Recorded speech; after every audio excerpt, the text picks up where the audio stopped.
This is Scott the Fix-It Guy. Our goal with our videos is to empower you to be able to do the repairs on your own and save a whole lot of money and also get that great feeling of having fixed it by yourself.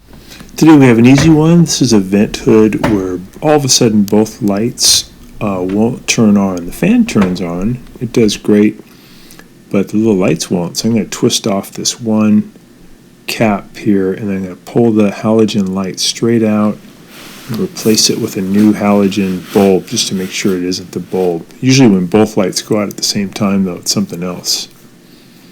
So push that all the way in and then turn it on, but still no light. I think it might be the fuse, so I'm going to take out this Phillips head screw here at the top. Got it turned off at the breaker. Should be one on the other side. It's missing, but there's usually another screw there. And then you can kind of wiggle and pull the upper part of this cover down. This is just a static cover that covers the vent tube. So I pull it all the way down as far as it'll go. And then there's two Phillips head screws that are holding in the bottom part. And also just look in here, take off this filter. Look up in here, make sure it's all good. It looks great. So I'm going to take out these two Phillips head screws that are holding the top part of the lower vent cover.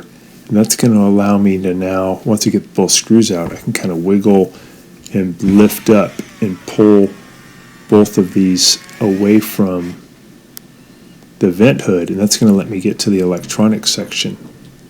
So I got them loose and I lift up, wiggle, pull back, and I got that off, and that exposes some of the parts that you may have to replace.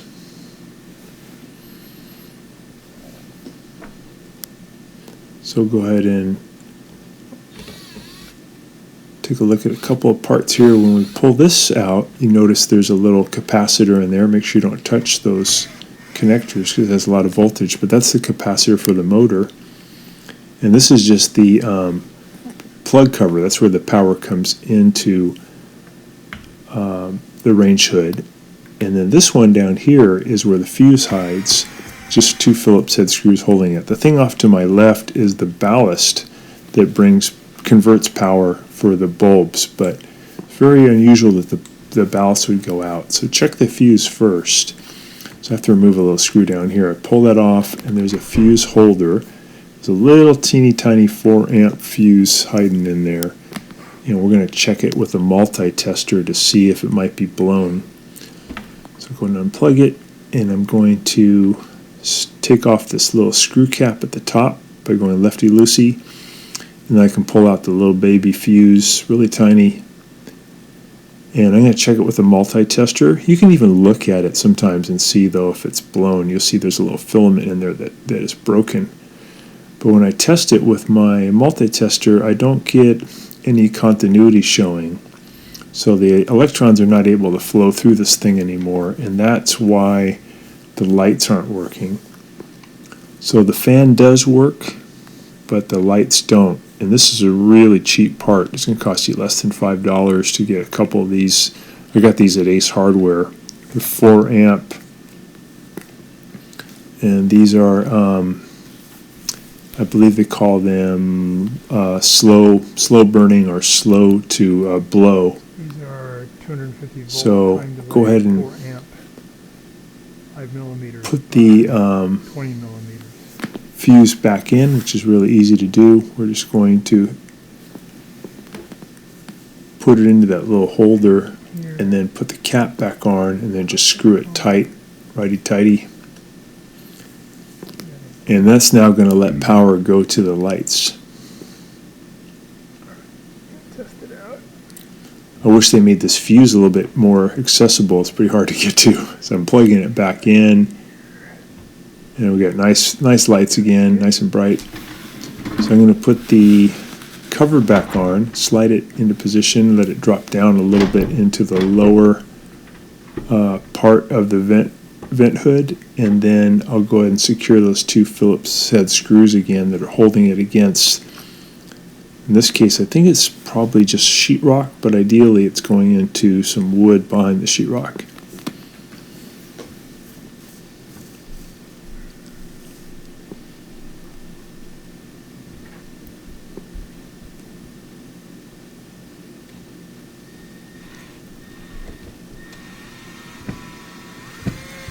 So we want to get those all the way in as flush as they can go, because the upper section has to slide in front of it.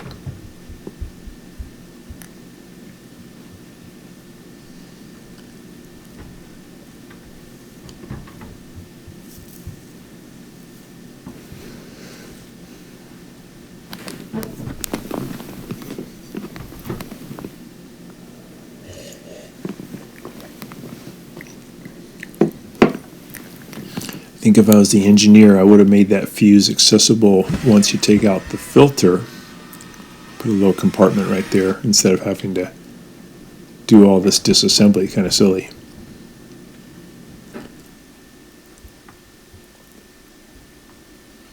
So I'm just trying to line everything up to the same holes that were there previously. And I'll do the same on the right side. Tighten that up. All right, now we can slide the upper section back up into position. Make sure it's plugged in. Slide it up, and we have to kind of get it over this wood block, because the wood block is what the screws go into to hold it up into position. So I'm going to pull it out a little bit so I can get up there. I'm going to pull it on the right side, and we'll add those 2 Phillips head screws back in.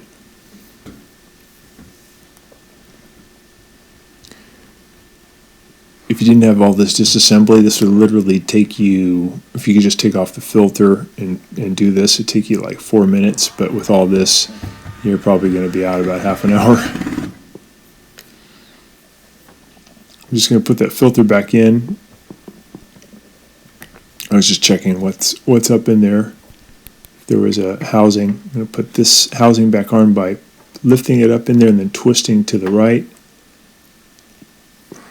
And that's it. Thanks so much for watching our video. We really appreciate your support.